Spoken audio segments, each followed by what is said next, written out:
Bonjour à toi chers spectateurs, aujourd'hui parlons de Nous trois ou rien, le premier long métrage de Keiron. L'histoire c'est celle de Ibat, un jeune homme plein d'ambition mais qui malheureusement vit dans un Iran qui est dirigé d'une main de fer par un dictateur. Et tout simplement on va le voir évoluer politiquement, au niveau familial, au niveau des amis. Et voilà, on va le voir essayer de se construire quelque chose avec sa femme et son fils. Le récit se découpe en plusieurs parties. On ne va pas trop rentrer dans les détails pour vous ayez un petit peu de surprise, parce que l'idée, c'est vraiment d'en savoir le moins possible en allant voir ce film, parce que Nous trois ou rien est un très bon film, mais il est ultra classique. Donc si vous savez d'avance les retournements ou la base, on va dire, narrative du long métrage, vous risquez de ressortir en ayant une mauvaise impression sur son métrage, et c'est pas le but, parce que vraiment, on sent que Keiron, avec ce film, a voulu construire quelque chose de simple, c'est-à-dire un film à hauteur d'homme. Et en soi, c'est tout à fait louable. Manque de peau, il s'attaque à un sujet, et on va dire, pas vraiment un sujet, une manière de construire son sujet qui est ultra classique dans le cinéma moderne. C'est-à-dire qu'il n'y a aucune surprise devant ce film, on sait d'avance où vont arriver tous les personnages. L'idée est plus d'amener ce qui se cache derrière ces personnages et ce qu'ils représentent. C'est-à-dire que, tout simplement, le film est une grande fable sur qu'est-ce qu'on doit accomplir dans la vie. Ou qu'est-ce qui nous amène à accomplir certaines choses dans la vie. C'est-à-dire que le personnage d'Ibad va passer par énormément de stades. Des stades que on connaît tous. Peu importe l'âge, peu importe la période dans laquelle on a vécu, on connaît tous ces étapes-là. L'étape où on doit se remettre en cause, l'étape où on doit peut-être laisser ses rêves de côté, l'étape où on doit peut-être faire un petit peu plus attention à ses proches qu'à soi. Enfin voilà, c'est un film qui témoigne d'une grande sensibilité de la part de Keiron, malgré le fait que voilà, on sent que c'est un premier long métrage. On sent que c'est un premier long métrage déjà de son écriture, donc qui est signé uniquement par Keiron. Là, le film est bien, mais il y a un énorme manque de recul de la part de Keiron. Dans un sens, c'est compréhensible, parce que le film est clairement adapté de l'histoire de ses parents. On le découvre qu'à la fin du film, mais voilà. Dans l'idée, c'est un film qui parle de Keiron et de la naissance de Keiron tel qu'il est aujourd'hui. Donc c'est un film qui est assez particulier, c'est un film qui raconte la genèse d'un metteur en scène qui se raconte lui-même, qui raconte sa propre genèse. Donc c'est assez particulier. On voit très peu ça au cinéma, des réalisateurs qui racontent leur propre histoire. Enfin, l'un des rares dernièrement, c'était Allah bénisse la France. C'était voilà, c'était assez particulier ça aussi, ça n'avait pas forcément marché pour tout le monde. Voilà, c'est un peu cette même idée-là, c'est Abd al-Malik qui raconte sa propre histoire, bah ça fonctionne pas forcément. Keiron, ça peut être normal que ça fonctionne pas, mais il a l'intelligence, on va dire, de se servir de codes de cinéma qui sont très actuels et pas forcément d'une œuvre en particulier, contrairement à qu'Allah bénisse la France, qui était vraiment référencé à la haine du début à la fin, à un degré, ça en devenait pervers.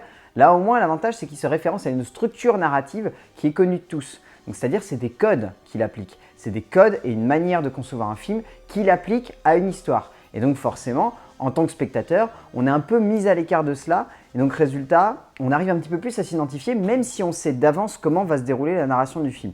Ce qui en soi est très intelligent parce que voilà, un énorme reproche que l'on pourrait faire au film devient une certaine qualité, qui reste toujours avec des reproches, la structure narrative trop classique, les personnages qui ne sont pas assez fouillés, les changements de caractère qui arrivent peut-être un petit peu de manière abrupte, c'est-à-dire que rapidement les personnages vont se rendre compte qu'ils ne peuvent pas mêler politique et évolution dans un contexte social qui ne leur convient pas, et donc résultat, voilà, tout d'un coup, il y a un revirement et ça marche pas forcément. C'est pas forcément très élégant et c'est pas forcément très subtil, mais en soi, voilà, c'est tout à fait pardonnable parce que il y a cette idée-là derrière de vouloir raconter une histoire simple.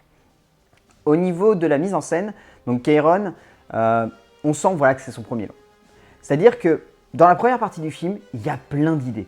Ça foisonne d'idées dans tous les sens. Il y a une espèce de mix entre un film pour enfants où c'est un personnage qui nous raconte je viens d'une telle famille, mais si tu enlèves la moitié, on reste toujours beaucoup. Et puis il y a mon frère, il y a ma soeur, il y a mon frère, il y a ma soeur, il y a mon frère, il y a ma soeur, il y a mon père, il y a ma mère, il y a ma grand-mère.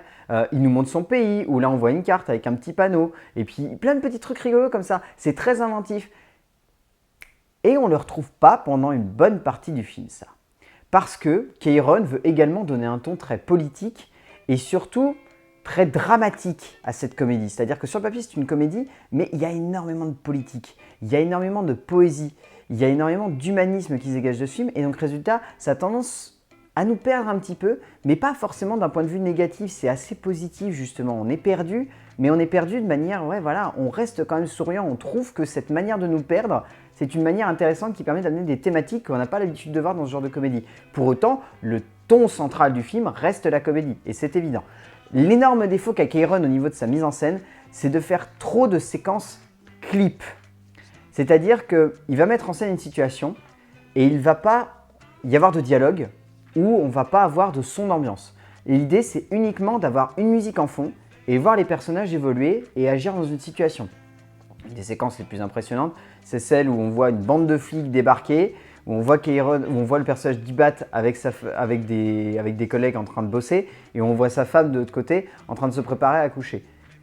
Les 3 séquences sont combinées dans un énorme clip qui n'est pas forcément équilibré, quoi. C'est-à-dire qu'en soi, l'idée est là, mais il y en a trop. C'est-à-dire que celui-là, il est perdu au milieu de 5 ou 6 clips musicaux tout au long du film qui, voilà, sont pas forcément très élégants et servent pas à la narration du film. Donc c'est un petit peu dommage parce qu'il n'avait pas besoin de ça pour renforcer son propos et il cherche absolument à rajouter ça comme pour, voilà, se donner une image dont le film n'aurait pas besoin. Mais en soi, c'est pardonnable parce qu'au-delà de ça, il y a un très très bon casting sur l'ensemble du film. Les personnes qu'on retient, c'est forcément les 2 acteurs principaux qui sont vraiment excellents, qui sont donc Keiron et Leila Bekti. On retient également Gérard Darmon, qui lui est vraiment excellent. Éric Eboinet, aussi dans un petit rôle secondaire, qui est vraiment, vraiment très élégant aussi. Mais voilà, Keiron et Leila Bekti. Leila Bekti, elle est superbe cette actrice-là, elle est vraiment divine.